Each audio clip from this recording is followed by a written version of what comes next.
بتبدأ الحكاية بالمدرسة ليلى اللي بتتعين جديد في المدرسة، وده بيكون أول يوم ليها في الفصل الدراسي. وده جيسون بيكون طالب فاشل ومهمل في الدراسة ومش حابب المدرسة وبيكون عايز يسيبها، وبيشتغل ديلر عشان عيلته فقيرة ومش قادرة تتكفل بمصاريف المدرسة. وبينتهي أول يوم في الفصل الدراسي، وبعد ما كل الطلاب بيكونوا مشوا المدرسة ليلى بتوقف الطالب جيسون تطلبه وتسأله هو ليه الوحيد اللي ما كتبش مقال وراها. فبيقول لها إنه ما كتبش المقال عشان ده مقال شخصي وبيتكلم عن عيلته، وعيلة جيسون بتكون فقيرة. فجيسون لما بيفتكر كده بيتضايق منها وبيمشي. والمدرسة جيمس بتحذر ليلى من جيسون وبتقول لها إن ده طالب مشاغب ومش لازم تضيع وقتها معاه، وليلى بتقول لها إن ده واجبها وإنها مش بتضيع وقت. وبيجي تاني يوم وبيطلع كل الطلاب يقرأوا المقال اللي هو كاتبه، والمدرسة ليلى بتنده على جيسون وبتطلب منه إن هو يطلع يقرأ المقال بتاعه، بس هو مش بيوافق إنه يطلع يقرأ المقال. فبتأمره إن هو يطلع يقرأ المقال أو إن هي تطرده من الفصل. فجيسون بيوافق إن هو يقرأ المقال، بس المقال ده بيكون كئيب وحزين على أسرته وإن هو عايش حياة صعبة جدا. وعشان كده المدرسة ليلى بتتأثر وبيصعب عليها جيسون وبتقول له إنها هتهتم بيه وهتساعده وهيجيب درجات عالية ويدخل جامعة من جامعات القمة عشان يساعد أسرته. وبعد كده جيسون بيمشي وبيسيبها وبيروح بيته، ولما بيوصل البيت بيقول لمامته إن هو رايح يذاكر مع أصحابه، وبياخد الشنطة بتاعته وبيركب العجلة وبيروح لأصحابه. ولما بيوصل ليهم بيقعد يتكلم ويهزر معاهم وما بيكونش مهتم بموضوع المذاكرة خالص. وتاني يوم في المدرسة بنتعرف على المدرب أندرو، وبيكون مدرب كرة سلة في مدرسة ليلى. وأندرو أول ما بيشوف ليلى بيعجب بيها وبيطلب منها إن هو يخرج معاها في ميعاد. وبعد كده ليلى بتكلم جيسون وبتطلب منه إنها تقعد معاه ساعة بعد المدرسة عشان درجاته تتحسن ويدخل الجامعة اللي هم اتفقوا عليها مع بعض. فجيسون بيقول لها إنها مش مضطرة تعمل كده، فليلى بتصر إنها تذاكر له عشان يرفع درجاته. وبعد كده ليلى بتخرج مع أندرو وبيلاحظ إنها مش لابسة خاتم وبيعرف إنها مش متجوزة، وبيبدأوا يرقصوا مع بعض. وجيسون بيكون في نفس المكان اللي هم فيه وبيشوفهم، وليلى بتكون تعبانة من كتر الرقص، فأندرو بيجيب لها عربية عشان يوصلها. وتاني يوم لما ليلى بتروح المدرسة بتلاقي جيسون بيكون غايب، وبعد لما الحصة خلصت بيكون جيسون وصل. وليلى بتقول لجيسون لو انت مش مهتم بالحصة انا مش هضيع وقتي معاك. فجيسون بيعتذر لها وبيقول لها ان في موضوع لازم اقولك عليه. فليلى بتقول له انها هديك الدرس اللي فاتك وبعد كده نتكلم مع بعض، بس جيسون بيقول لها ان هو كان غيران لما شافها بترقص امبارح مع اندرو وعشان كده ما جاش النهارده في الميعاد بتاعه. وبيمسك ايديها وبيقول لها كان رقصك حلو جدا. وليلى بتكون مبسوطة منه لما بيمسك ايديها وبتقول له ان هو يركز في الدرس وما يكررش اللي عمله ده تاني. ولما بتروح بتكون والدتها بتتصل بيها عشان تطمن عليها في الوظيفة الجديدة، وليلى بتقول لها ان الوظيفة تمام وان مفيش اي مشاكل. وفجأة حد بيخبط على بيت ليلى، ولما ليلى بتفتح بتلاقي جيسون واقف قدامها وبيكون شكله متبهدل وكان حد ضربه. وجيسون بيعتذر لها ان هو جالها من غير ميعاد وبيقول لها ان هو ما يعرفش حد غيرها عشان يروح له. وليلى بتعالج جيسون وبتسأله عن اللي عمل فيه كده عشان تساعده، وجيسون بيقول لها ان هو مش محتاج حد يساعده وان هو راح لها عشان تعالجه وما ينفعش يروح البيت بشكله كده. ولكن ليلى بتصر انها توصل جيسون بالعربيه بتاعتها، وجيسون بيطلب منها انها توقف العربيه وبينزل من العربيه وبيطلب منها انها تنزل هي كمان، وبيقول لها انا هقول لك على السبب اللي خلاني جيت لك كده. ولما بتقرب منه عشان تسمعه بيحاول هو كمان يقرب منها، ولكن ليلى بتتضايق منه وبتقول له انها المدرسه بتاعته وما ينفعش يعمل معاها كده تاني. وام جيسون بتشوف ان درجات جيسون اتحسنت جدا في الماده بتاعت ليلى. وبعد كده ليلى بتخرج مع اندرو بيقول لها انها قالت له انها مش متجوزه، ولكن ليلى بتقول له انها كانت متجوزه واتطلقت. ولما اندرو بيسالها عن سبب الطلاق بتحاول انها تغير الموضوع وبتروح الحمام، وجيسون بيكون بيراقبها وبيدخل وراها الحمام، ولما بيشوفها بيحاول يقرب منها. وبعد كده بتروح لاندرو وبتطلب منه انها عايزه تمشي، واندرو بيقول لها انت اتاخرت ليه في الحمام؟ فبتقول له انا كنت تعبانه شويه ولازم امشي. والمدرسه جيمس بتكون في نفس المكان، ولما ليلى بتمشي بتروح تقعد مع اندرو. ولما ليلى بتروح بتلاقي جيسون بيخبط على الباب وبيطلب منها انها تفتح الباب وان هو هيتكلم معاها في موضوع مهم، وبيقول لها انه عايز يعتذر لها عن اللي حصل. وليلى بتوافق وبتفتح له الباب وبتسيبه ويدخل، وبتطلب منه ان هو يتكلم من بعيد وما يحاولش يقرب منها تاني. وجيسون بيفضل يقول لها ان هو معجب بيها وبيحبها وبيحاول يقرب منها تاني. وليلى بتقول له ما ينفعش لاني لو قربت منك هفقد الوظيفه بتاعتي ومش هعرف اشتغل مدرسه تاني. وجيسون بيقول لها ان الموضوع ده يبقى سر بينهم وان محدش هيعرفه. وبعد محاولات كتير ان ليلى تمشي جيسون من عندها بتتعب قدامه وبتقرب منه، وبعد لما بيخلصوا ليلى بتطلب منه ان الموضوع ده يفضل سر بينهم ولو حد عرف بيها هتسيب المدرسه والمدينه كلها. وجيسون بيوعدها ان هو مش هيقول لحد. وتاني يوم المدرسه جيمس بتقول لها انها شافتها مع اندرو، وجيمس بتكون خايفه ان يكون في علاقه بين من ليلى واندرو عشان المدرسه جيمس معجبه بيه. فليلى بتقول لها انهم اصحاب بس. وبعد كده اندرو بيطلب من ليلى انهم يخرجوا في ميعاد تاني، وقبل ما ليلى بتكون هترد عليه بيكون جيسون وصل، فبتعتذر لاندرو ويدخل جيسون الفصل. وجيسون بيقول لها ان هو بيغير عليها وانها ما تكلمش اندرو تاني. فليلى بتقول له طول ما انا في المدرسه اتعامل معايا ان انا المدرسه بتاعتك، وحاول انسى اي حاجه حصلت بينا عشان نعرف نتعامل مع بعض. فبيقول لها ان هو جايب لها هديه عشان بدايه علاقتهم. فليلى بتشكره على الهديه وبتقول له انه مش هينفع تكرر اللي حصل بينهم تاني. وبعد كده ليلى بتتصل بمامتها وبتقول لها انها معجبه بشاب اصغر منها. فمامتها بتقول لها انها لازم ترتبط بشخص يحافظ عليها وما تكررش العلاقه الفاشله دي تاني. ولكن ليلى ما بتهتمش بكلام مامتها وبتخرج مع جيسون ويوصلوا لمكان بعيد في الغابه ويتصوروا مع بعض. وجيسون بيسالها لو في اي علاقه في حياتها، فبتقول له انها كانت متجوزه واتطلقت من قريب، وبتقول له انه هو كان بيعاملها بطريقه وحشه جدا وكان عدواني وكان بيضربها طول الوقت. وجيسون بيطمنها بيقول لها ان عمره ما هيأذيها. وبعد كده ليلى بتساله ان هو كان متعور ليه لما جالها اول مره. فبقول لها ان هو كان في مشكله في شغله. ولما جيسون بيروح بيكون ناسي تليفونه ومامته بتلاقيه. ولما مامته بتفتح التليفون بتلاقي صوره مع المدرسه ليلى. وتاني يوم في المدرسه بيكون في اجتماع اولياء الامور. مامة جيسون لما بتشوف ليلى اول مره بتعرف انها كانت في الصور مع ابنها، وبتقول لليلى عن مستوى جيسون الدراسي. فبتقول لها ان هو بيذاكر وبيعمل كل واجباته من افضل الطلاب عندها. لكن مامته بتقول لها ان هو فاشل وعمره ما ذاكر ولا كلمه وعلى طول بيسقط. وبتهددها وبتقول لها ان هي شافت الصور بتاعتها معاه، وبتقول لها ان العلاقه دي لازم تنتهي حالا الان وهو تحت السن، وانها تحبسها لو ما بعدتش عنه. ولما جيسون بيروح مامته بتساله عن علاقته بالمدرسه ليلى، وجيسون بيحاول ينكر العلاقه دي بس بتقول له انها شافت الصور على الموبايل بتاعه. وبابا جيسون بيكون سامع كل حاجه. وجيسون بيقول لهم ان هو بيحبها وان فرق العمر ده مش مهم، ولما يخلص المدرسه ويروح الجامعه هيتجوزها. فمامته بتتعصب عليه وبتهزقه. فجيسون بيتضايق منها جدا وبيمشي. وليلى بتتصل بمامتها وبتقول لها انها وقعت في مشكله كبيره، وبتقول لها انها في علاقه مع طالب عندها في المدرسه. ومامتها بتقول لها انها لازم تنهي العلاقه دي عشان ما تخسرش الوظيفه بتاعتها. وابو وام جيسون بيفضلوا يتخانقوا مع بعض، وكل واحد فيهم بيرمي على التاني سوء تربيه جيسون. وجيسون بيروح للمدرسه ليلى بيتها وبتقول له ان هو ما ينفعش يجي لها تاني لان مامته جت المدرسه النهارده وقالت لها لو العلاقه دي ما انتهتش هتبلغ الشرطه. ولكن جيسون بيحاول يهديها ويعتذر لها ويقول لها ان هو ما يعرفش انها شافت الصور. ولكن ليلى بتكون متعصبه جدا وبتطلب من جيسون ان هو يمشي، بس جيسون بيرفض ان هو يمشي وبيحاول يزق ليلى. وقتها ليلى بتفتكر المعامله العدوانيه اللي جوزها كان بيعملها ليها، وعشان كده بتطلب منه ان هو يمشي دلوقتي حالا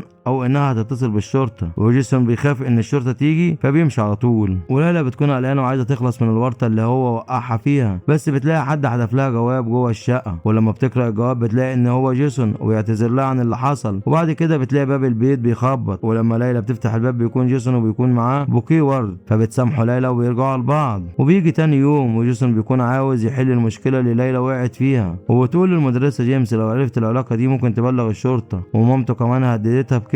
ولكن جيسون بيقول لها الحل الوحيد انك تستقيلي من المدرسه وانا وانت نهرب ونسيب المدينه. وبيقول لها ان هو معاه فلوس كتير جدا من الشغل بتاعه، وان هي لو استقالت مش هيكون في اي عواقب عليها. وفي البدايه بترفض ليلى، ولكن بعد كده بتقول انها هتفكر في الموضوع. ولما بتروح ليلى المدرسه بتكون بتتكلم مع جيسون، واندرو بيشوفهم وبيشك ان في حاجه بينهم. واندرو بيروح يسال المدرسه جيمس ويقول لها تعرفي ايه عن جيسون. وجيمس بتسخنه وبتقول له ان ليلى على علاقه بجيسون. فاندرو بيتعصب جدا وبيمشي. وبعدها اندرو بيروح لليلى وبيفضل يتخانق معاها وبيهددها بعلاقتها مع جيسون، وبيفضلوا يضربوا بعض وبيقرب منها. ولما ليلى بتروح جيسون بيكون جالها وبيسالها عن العلامه اللي في رقبتها. فبتقول له ان اندرو ضربها واعتدى عليها. فجيسون بيقول لها ان هو هيبلغ الشرطه. فليلى بترفض وتقول له ان هو عرف العلاقه بتاعتهم. فجيسون بيقول لها انهم لازم يسافروا ويسيبوا المدينه. فبتقول له انها محتاجه يوم كمان عشان تقدم استقاله وتسحب كل اوراقها. وتاني يوم في المدرسه جيسون بيشوف اندرو ما بيقدرش يتمالك اعصابه وبيروح يضرب اندرو، وهما الاتنين بيضربوا بعض جامد. والشرطه بتيجي وبتاخد جيسون، وليلى بتكون متضايقه. ولما بيخرج بتروح تطمن عليه، ومامته بتكون معاه وبتهدد ليلى وتقول لها لو ما بعدتيش عنه هتروح تاني وتبلغ فيها الشرطه. وليلى بتتصل باندرو وبتقول له ان في كاميرا من كاميرات المراقبه وهو طالع فيها، وانها هتقدم بلاغ ضده وان هو اعتدى عليها. وبقول لها انت ليه ما عملتيش بلاغ على طول من غير ما نتقابل. فبتقول له ان هو لو اتنازل عن البلاغ بتاعه ضد جيسون هي مش هتبلغ الشرطه. الشرطه، ولو ما عملتش كده هي هتستقيل وهتقدم بلاغ ضده وهتحبسه. واندرو بينفذ كلامها وجيسون بيخرج، وجيسون بيرجع وبيقول لها ان الشرطه اكتفت بتحذيره وخرجته. وليلى بتكون مش مبسوطه وبتقول لجيسون ان هو مش هيسافر معاها، فبيقول لها ان هو مجهز نفسه عشان يسافر، فبتقول له ان هو لازم يفضل جنب اهله ويتخرج من المدرسه. فبيزعل جيسون جدا، فبتقول له انها بتعمل كده عشان بتحبه. وجيسون لما بيرجع البيت مامته بتدخل عليه وبيكون بيعيط وبيقول لها ان ليلى هتسافر وتسيبه. مامته بتحاول تهديه وتقول له ان هو يركز في المدرسه عشان يدخل الجامعه. وبعد كده ليلى بتركب القطر وبتسافر من غير جيسون. ولغايه هنا يا صديقي بنكون وصلنا لنهايه فيديو النهارده.